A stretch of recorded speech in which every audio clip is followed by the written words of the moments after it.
Il est l'Éternel, Dieu des armées.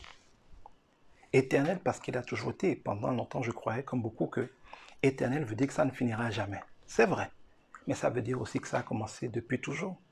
Que c'est maintenant et que ça ne finira jamais.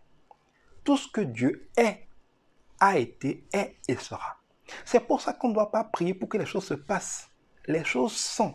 C'est à nous d'y rentrer. C'est comme ton ordinateur, un système d'exploitation, tout est là. L'ordinateur est éteint, tu as l'impression qu'il n'y a rien. Mais tu n'as pas prié pour que des choses soient dans l'ordinateur, des logiciels, des fonctions, des dessins qu'on sort. Tout ça est virtuellement là. Parfois tu ne sais pas, parfois tu n'as pas le temps, parfois tu n'as pas appris. Mais quand tu le comprends, que tu t'assois, tu allumes ton ordinateur, tout t'attend déjà. Il te suffit de faire ce qu'il faut. Et tout ce qui a déjà été virtuellement rendu possible dans l'ordinateur commence à se manifester. C'est toi qui es venu maintenant manifester ce qui a toujours été là. Mais les choses ont toujours été. Il en est ainsi dans notre vie. La foi est un système d'exploitation.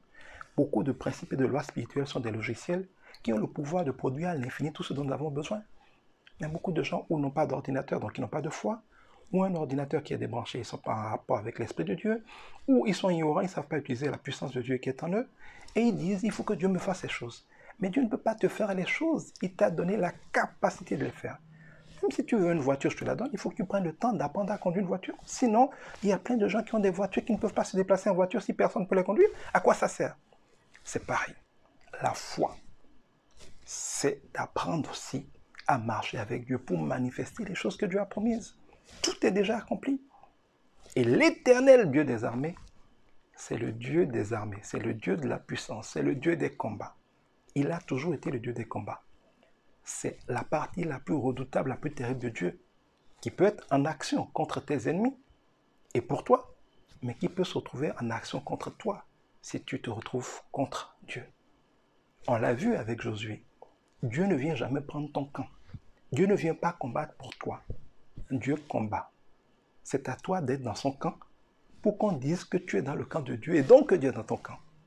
Mais si tu ne te mets pas du côté de Dieu, tu ne vas pas dans le camp de Dieu et que tu es dans le camp des adversaires de Dieu, dans le camp qui n'est pas celui de la volonté de Dieu, quelles que soient tes prières pour que Dieu soit avec toi, Dieu sera contre toi.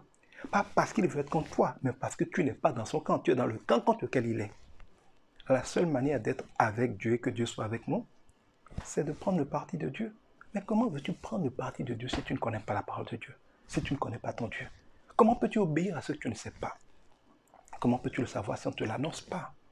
C'est ce que nous essayons de faire.